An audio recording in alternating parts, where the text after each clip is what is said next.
Namaste class. Namaste to my Arjun, Karan and Eklavya. Why I'm saying this to you guys? Basically, uh, you all know who all are they. They are the great warriors of their time in Mahabharata. Their dedication, their focus and their learning skills are too good. So on that basis, you should all also learn from them. I introduce myself. My name is Pankaj Jain. I have cleared my CA exams in May 2018. Then in November 2018, I have also given my CMA Inter exams, which I got all India rank 20. Then I have given Diploma in International Financial Reporting from BCCA in June 2019. Then I have also done a course on Diploma in Information System Audit from ICAI for the information system part for the robotics part in December 2019. So that's just my introduction. But as far as from now onwards, my introduction will be my teaching skills and how can I teach you in a better way. That will be my introduction, and this qualification has nothing to do with that. Okay. So we start our day. Basically, I will teach you all guys CA final financial reporting subject. Uh, I have a particular methodology for a teaching. If I want to say you, see the problem with the students in the financial reporting paper, it's a 3 hour long paper. All you guys know. It is a practical paper. There will be questions of 16 marks, 8 marks, 4 marks, 12 marks, and different questions and sub questions in that part. The problem with the students is they cannot complete the paper in a 3 hours exam. So for that part, some can go around 80 for 90. So on that part only, your 10 to 20 marks is already used. If you not attempted only, so you will not get a marks. So our primary focus will be to how each and every one of you, each and every one of from my class attempt a 100 mark question. The second thing is we will always focus on summarizing the thing. See, we all know CA final financial reporting is a big subject. On a 3 to 4 days, or in a 2.5 days, or in a 1.5 days, we have to summarize the whole our topic. We have to summarize whole our subject. So we have to make summary notes. We have to make our revision notes. We have to make our LMR points, last minute revision points. So we will focus on that part. Okay. The second thing is the concept. Whatever topic I will teach you, I will first go in depth in the concept. I will slowly introduce you to the new concepts, new adjustments. Whatever adjustment will be there in the questions, we will first only understand. It is not that at the time of question solving we will have any new adjustment and I will teach you at that time only. We will first understand the concepts which are there in the subjects. So, if I tell you how I am going to teach you,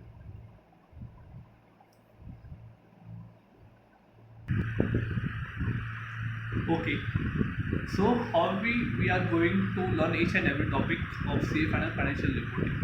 So, at first,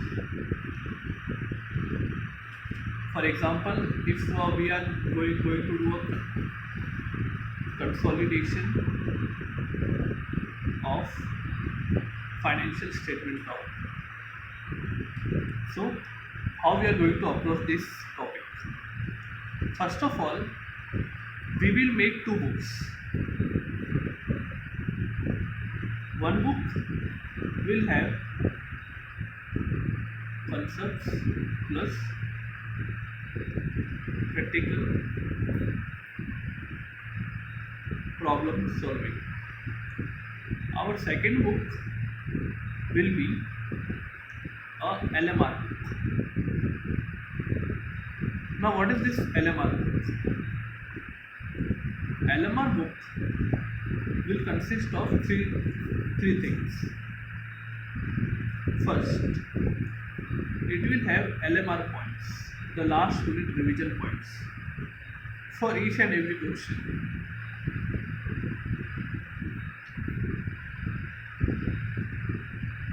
Second, it will have mistakes for each and every questions. So while solving questions, if you encounter any mistakes, any silly mistakes or any type of mistakes, you will write in this notes. The third one will be summarizing the chapter and a bird's eye view. Now, what is this bird's eye view? Bird's eye view will have all the concepts on your 1C, and it will have all the related questions for that part. For example, CFS. CFS has so many concepts in that. There will be chain holding, cross holding, triangle holding. Then there is subsequent adjustment, balance sheet date adjustments, and there are so things in that part. So, for example, we first learn the PC, the purchase consideration. Okay, in purchase consideration, we will have so many questions. For example, question one, question two, question three, and so on. So we will just write down there whether it is a B question or it is a S question. Now, what I mean by that, B means the basic question. You done right, you done right in your first attempt. In your first attempt. S is your super question. Means you have to revise it. You have to revise it.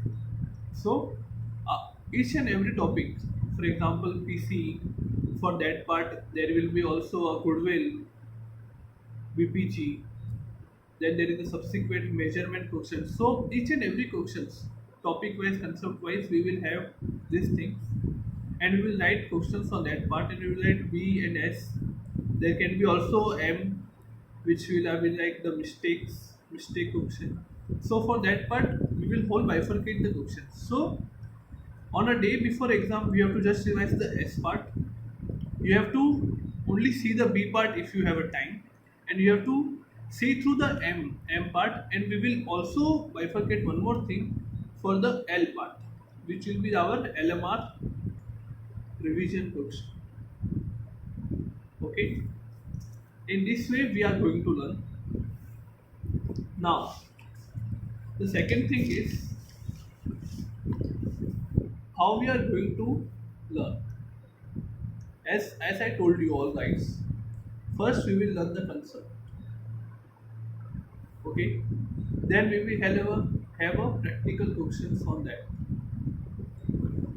I will also give you a homework questions. Now, the homework question is not given to relieve myself.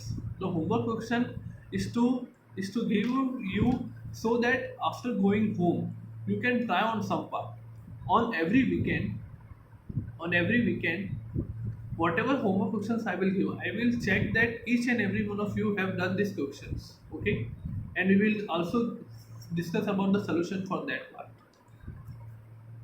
Then we will also encounter some practical questions from real world.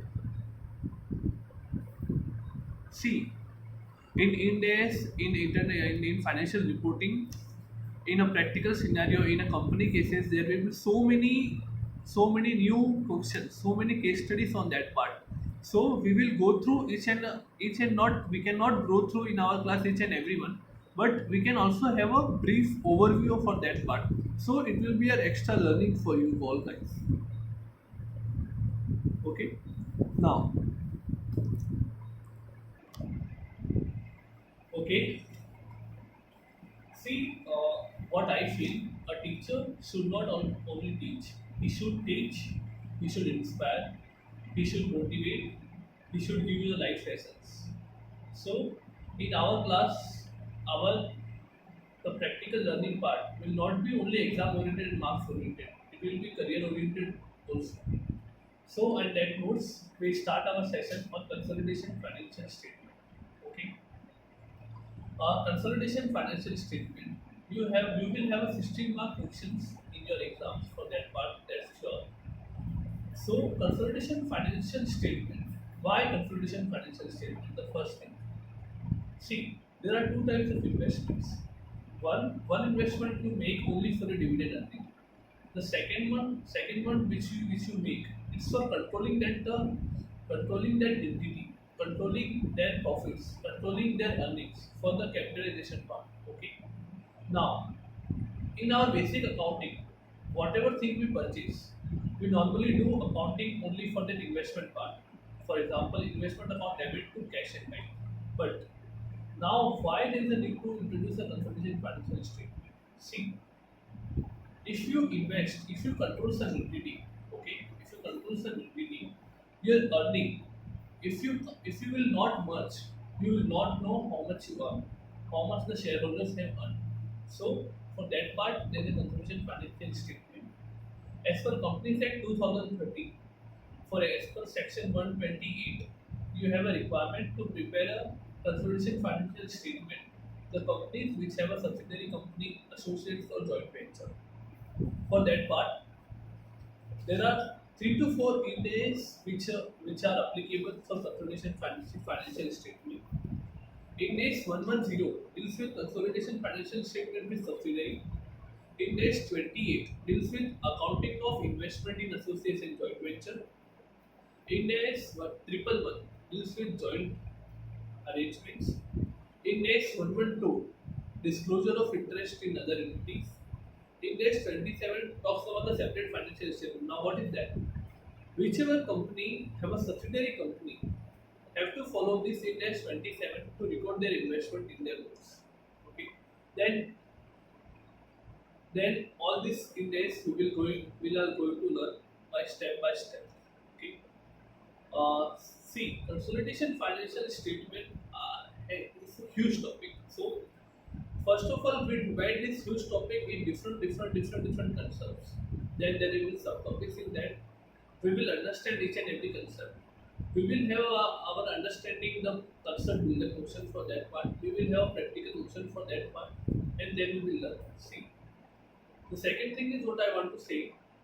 Our questions will cover revision test papers, practice manual, study materials, mock test papers, internationally published questions, for example from ACCA, or from and it will also have our own questions for the concept building part.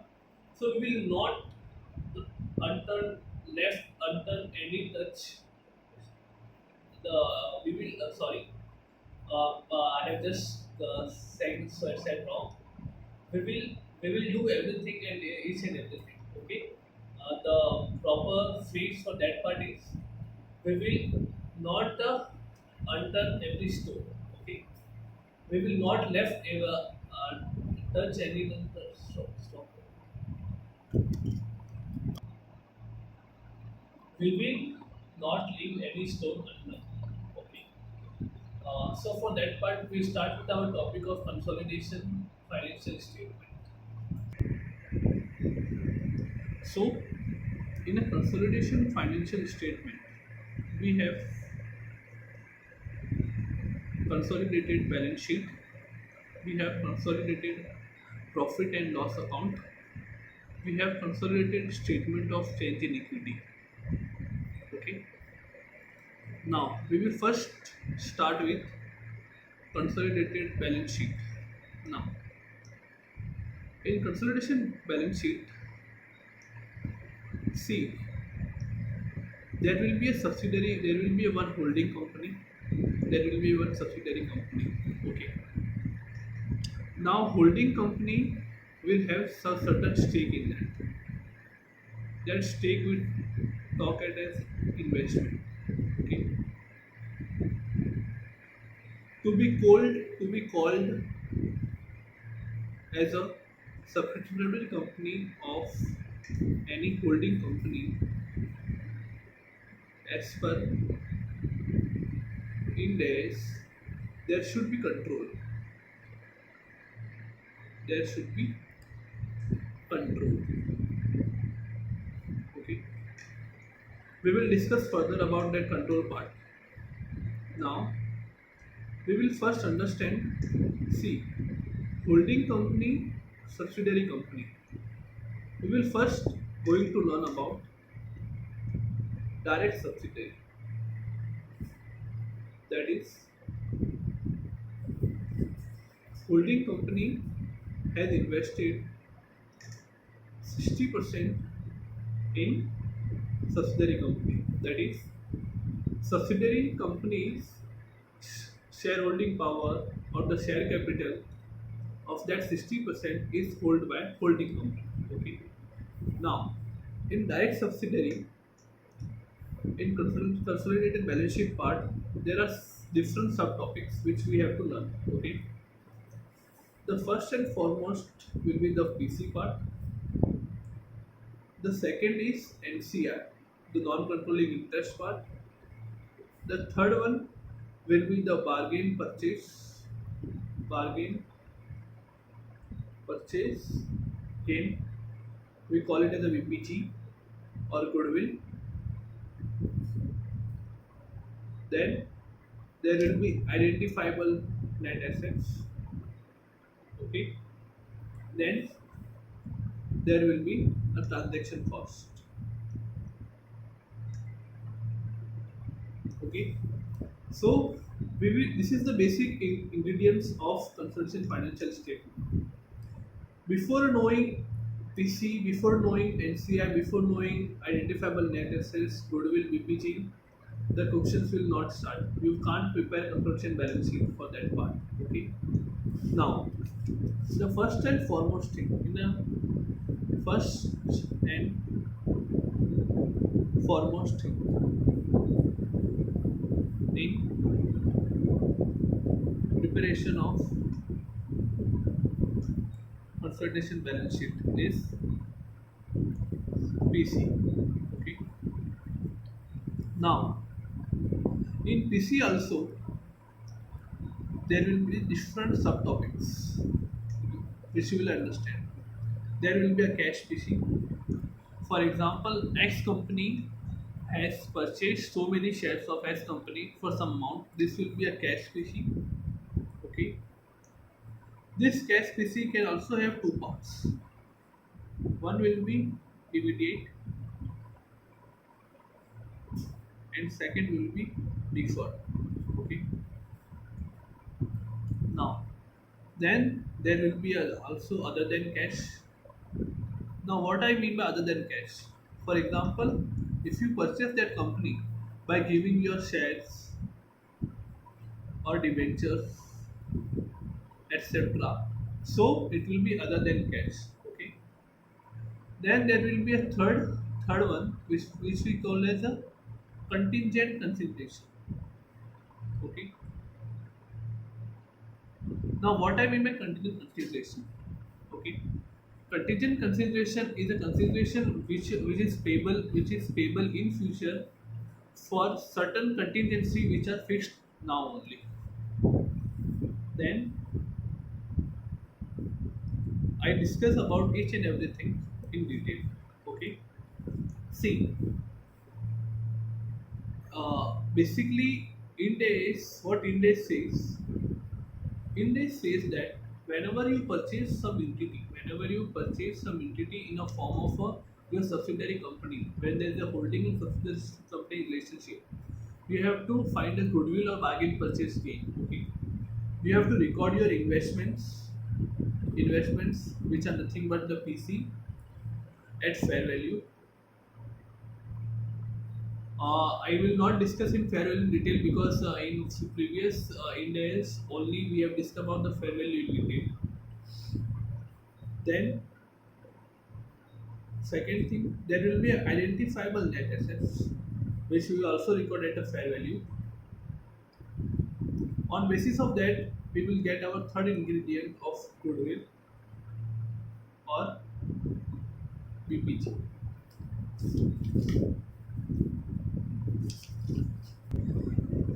So we discuss about the PC part. Immediate PC in cash, whatever you pay will be your PC. There's nothing to discuss about that part. We will discuss about the deferred PC. For example, if I purchase some company today, purchase by purchasing mean it's my whole subsidiary company. Uh, if I purchase some company today, then if I pay tomorrow, for example, so after 1 year or after 2 years, so it will be called as a deferred PC. We have to get its present value. Now, what we have to get in deferred PC, we have to get present value.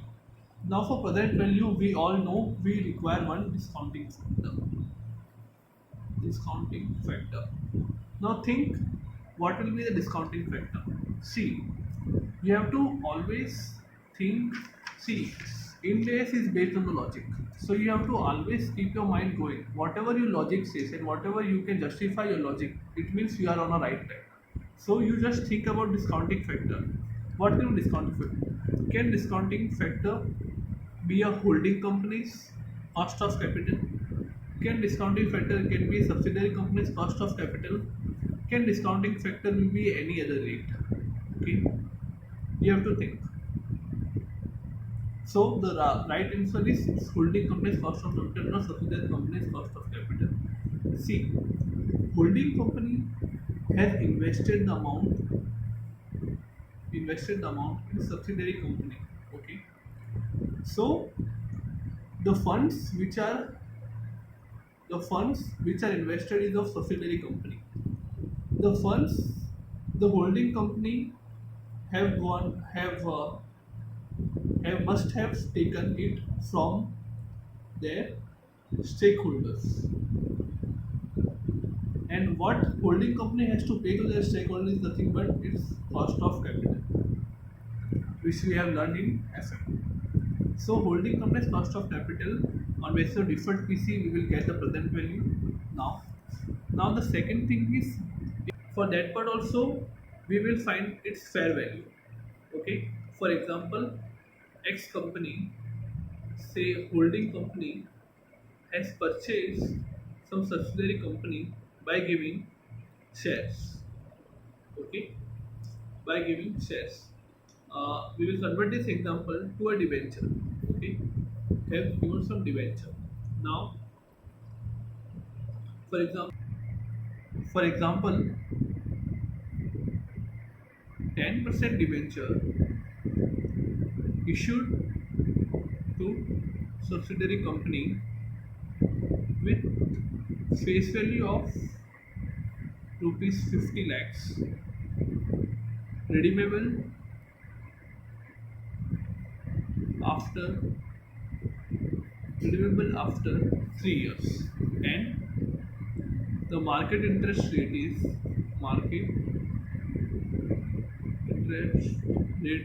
equal to 6% per annum. So how we will get this fair value? Okay, now the fair value is nothing but whatever you get at the returns, they just discounted. Okay, after 5 years, what we are going to get? We are going to get 50 lakhs. Okay, 50 lakhs into present value factor on 3 years at the rate of 6%.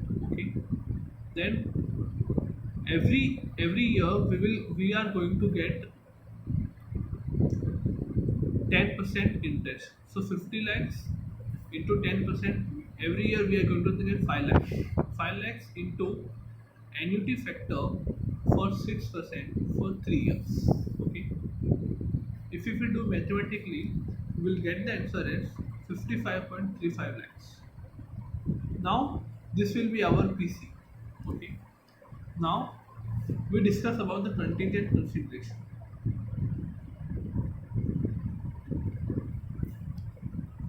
Contingent consideration. Okay, again in that contingent consideration we have to get the contingent consideration's fair value.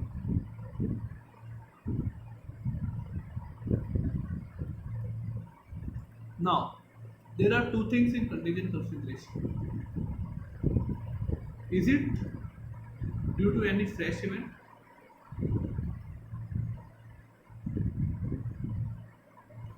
or is it a condition which is existing on acquisition date? If it is due to any fresh event, it will be ignored. If it is a condition which is existing on acquisition date, it will be considered. Okay. Again, contingent consideration we will get is fair value. Okay. Now I will discuss about how we will solve the questions. I have talked about the PC. Okay. There are so many other concepts also left. For example, NCI, bargain purchase gain, identifiable net assets, transaction cost. Each and every concept we will learn in detail. What we mean by NCI, what we mean by bargain purchase gain, how we will get the goodwill, why identifiable net assets and not a net assets, why transaction cost. We will discuss each and everything. Before that, I just want to show how we are going to solve the questions. Okay, how we are going to solve the questions. See, in financial reporting, what I understand, you have to first read the requirement of function. Requirement of a function. You will get it by seeing the last line. Normally, the last line will say the requirement of a function. For example, in CFS, it will mostly say about preparing consolidated balance sheet only. Consolidated balance sheet. Okay. Now, if you have to prepare consolidated balance sheet, how you should move on? Consolidated balance sheet. See, in question, they will give holding company's balance sheet. They will give subsidiary company's balance sheet. Okay, these both balance sheet will be there. Then there will be some adjustments. They will write the adjustments, and in last they will say you have to prepare consolidated balance sheet. Now, how will make it solution? See, consolidated balance sheet. You just see the holding company's balance sheet and prepare schedule 3 balance sheet format. Okay, I just preparing one for you guys to show how to prepare it. There will be a particulars. Okay, there will be a note number. We will have current year. We will have previous year. The first one will be assets. Then in assets we will have non-current assets. Non-current assets. In non-current assets, we will have further bifurcation as property, plant, and equipment. Then capital work in progress. In that, there will be one goodwill also, which we will compute in our working notes. So, on the basis of that, we will prepare. See, the format you have to see from your holding company's balance sheet. Whatever a holding company's balance sheet, on that basis you just write there, and you have to think. See, in consolidated balance sheet you will always have a goodwill. Now, the second thing is current assets. In current assets you will have bifurcations. Okay.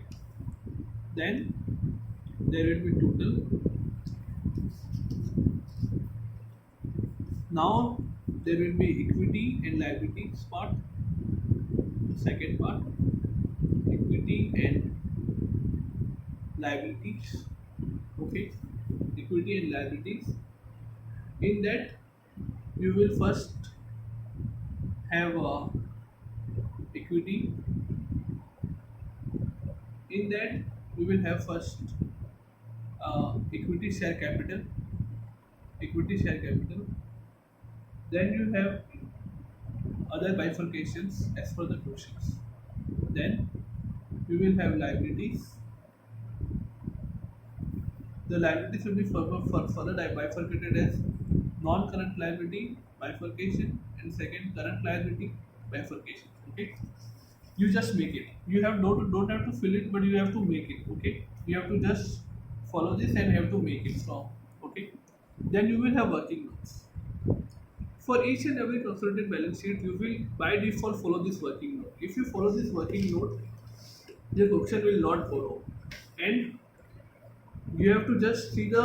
I just told you to not to read the whole question. I have to just told you to read the requirement of the question, and the last line, for example, is the consolidated balance sheet part. So you have to just read the consolidated balance sheet part. Okay. Now I just show you what working notes are must. For each and every question, these working notes are must. Okay, and the first working note one is prepare group structure. For example, if it's a direct subsidiary case, so holding company, subsidiary company, how much percentage of investment is there? Okay, in chain holding, because if we go further for chain holding part, for triangle holding part, so we will have a different flow chart for that part. That's why I told you to first prepare a group structure. Okay, now the second working note will be PC calculation, purchase consideration calculation. Okay, we will prepare. You will left some line for that part. Okay, PC calculation. With PC calculation, you also write a date of acquisition in there, because writing this is most important. So by reading the questions, you understand about how much is the percentage of investment you have made in the subsidiary company, the date of acquisition. Then working note 3 will be your identifiable net assets. Okay, in identifiable net assets, you will make the assets part, the liability part. We will all bifurcate the thing. You will all bifurcate the thing. You will then by assets and liability approach, you will get the identifiable net assets. Identifiable net assets. These are identifiable net assets on date of acquisition. Okay, you get the identifiable net assets. The working note 4 will be NCI. This NCI is in on date of acquisition. For 3 to 4 parts, I have told about NCI, but I have not introduced to the topic to NCI.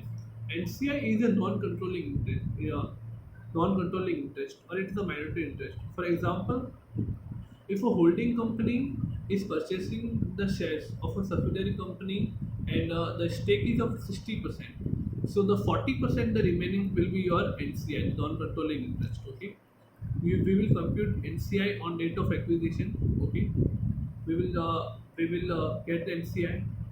Okay, NCI has two parts for calculation: by proportionate share in net assets method and by fair value method.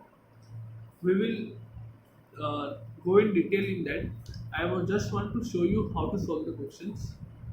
Now, working note 5. See, working note 5 will be our goodwill or BPG. We will compute it.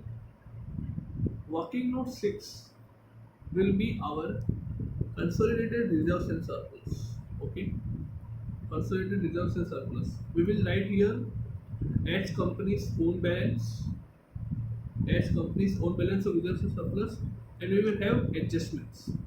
We will have all adjustments which we have to give the effect. Okay, then working note 7. Okay, working note 7 will be consolidated OCI. Now you all know other comprehensive income. We have just we must have learned this in your index.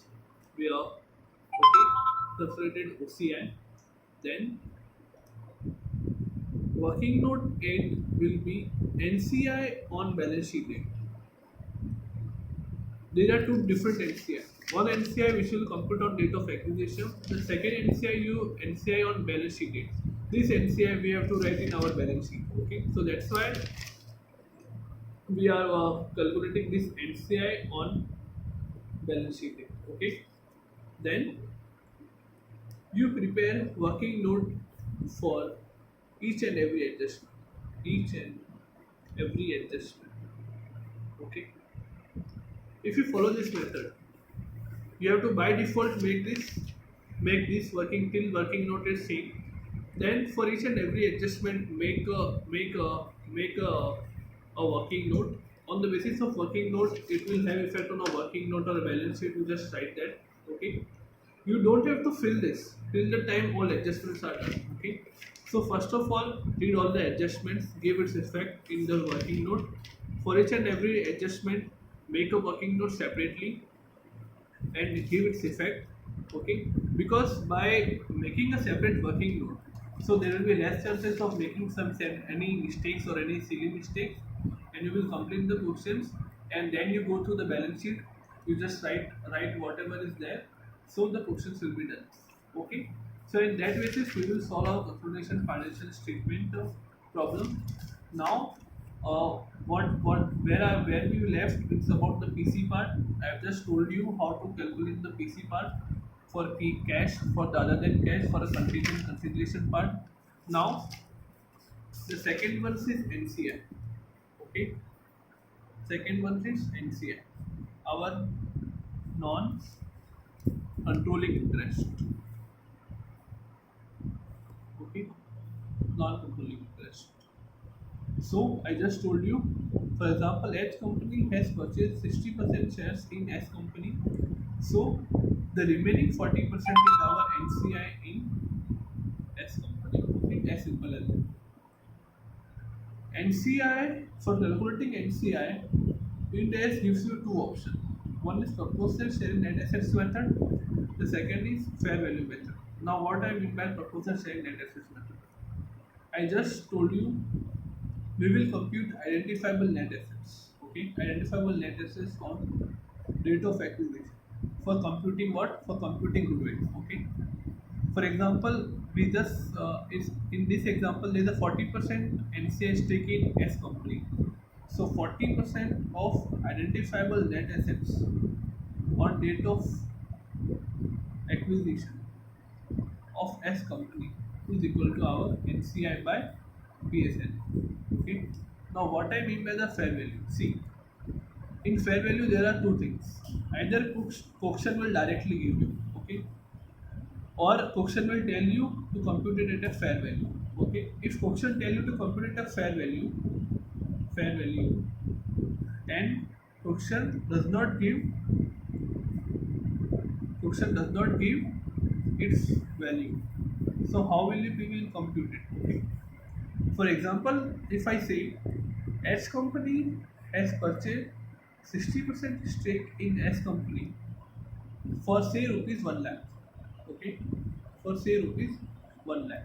So if H company has purchased the stake of 60% in 1 lakh, okay, 1 lakh, how much if we have to pay, if you have to purchase 40%, so 1 lakh divided by 60% into 40%, or it will get 40,000. Okay, we will get 40,000. Okay, so this 40,000 is nothing but the fair value, and this is nothing but our NCI. Okay, now the third thing which we will discuss about identifiable net assets. Now, what is this identifiable net assets? Identifiable net assets. And why I'm saying this identifiable? Why I'm putting emphasis on identifiable, not only on net assets? See, India says whatever is the identifiable, okay, for that you pay the PC, okay. For the non-identifiable part, you also pay a PC. I'm not saying you're not paying the PC for non-identifiable part, but the non-identifiable part is subsumed in your goodwill, okay, and we calculate the goodwill separately. That's why I am emphasis on identifiable net assets. Okay, so whatever there is non-identifiable, you cannot see from your from the balance sheet is non-identifiable, and it is a goodwill. For example, in our balance sheet, you do not have any HR part. Okay, our human resource part. You don't value our human resource. It's a non-identifiable part, but it's the most important part of an organization. You will pay many lakhs and crores of rupees in a billion and millions of rupees for that human resource part. If if you are acquiring some new company. So for that part you pay the goodwill, okay, but it is not a part of a balance sheet, okay. If it is not a part of balance sheet, it is not a part of a net assets. That's why I'm saying it's an identifiable net assets, okay. So we will see identifiable net assets, okay. So and last we will get the goodwill, okay. So basically how we will get the goodwill, whatever PC we will pay, we just we from PC we will get the PC, then we will let the NCI, we will get the total, we will less it identifiable net assets, we will get goodwill or BPG. It's as simple as that. For example, PC you have paid for 60%, you have NCI for 40%. So whatever is there, you have paid for 100%. You will see your 100% identifiable net assets. So you will get your goodwill. So on that basis, we will get the goodwill or BPG. So for so I hope so. I have covered the basic thing. So guys, this was just an introduction for that part. We have today we have learned how we will compute the goodwill part. We have just introduced the topic association financial statement. See, it's a big topic. Even I know it's a big topic. It's a 16 marks questions in exam. It's a huge topic. There will be so many questions we will solve for that part. But if we do things little, we will definitely can achieve. In a simple saying, जब जब रस्सी कुएं के अंदर जाती है, ठीक है, जब रस्सी कुएं के अंदर जाती है तो वो रस्सी बार बार छिलती रहती है, वो रस्सी बार बार छिलती रहती है, तो जाके कुएं का पानी अपने को मिलता है। तो उसी बेसिस पे on that note only we have to drill down ourselves to get something. We have to drill ourselves down to get something. So we will focus on that part. We will learn each and everything in detail. So I concluded by saying what we have learned today. We have learned about the purchase cancellation part. In PC we have learned cash, which is immediate cash, the deferred cash which will calculate the present value of that. Then we have learned about the contingent consideration. Then we have learned about if the PC is in other than cash. If we give shares, if we give debentures, how we will get the fair value. The second we learn about the NCI part, non-controlling interest part. For non-controlling interest, there are two methods: the PSNA, proportional share in net assets method, and fair value method. The third one is about the calculation of goodwill. For that part, the identifiable net assets. How we will get the identifiable net assets? I just told you we will follow the assets and liability approach from the subsidiary company part and get the identifiable net assets. See, there will be also different combination and sub-combination in each and every part. We will solve some questions on that in our next lecture. I hope so. I have covered the things and you have understood in a better way. For any doubts, you can 24/7 can call me or can text me or give a message. Okay, on my WhatsApp number. I will try to handle it and solve it in a day or 2 day, maximum 2 or 3 days. I will solve your doubts. See, and another thing what I want to say, I am a teacher, not like just a friend. Okay, if someone feels demotivated, if someone feels frustrated from the course, anyone can call me anytime for that part. You have to don't get in depression if you have taken CA final or if you are in a CA final. So you will all complete it and we will all make sure that we go through it. There should be a joy in learning. So in our class, we will make sure that we will get a joy in learning. We should always strive forward that we get some knowledge. See, whatever knowledge I have, or whatever knowledge you will get, it's just a drop in the ocean. Once a time, a William Shakespeare said that whatever knowledge I have, it's just a drop in the ocean. If the great, the great William Shakespeare can say that, so what's our knowledge? It's nothing. So we have to always strive forward our knowledge. We have to always see that wow, which thing we can learn, and we will make our the learning part a joyful, a meaningful, and It will show in our marks also. It will show in our videos also. So for that note, namaste again to all my Arjuns, Karna, and Ikla. Thank you. Thank you.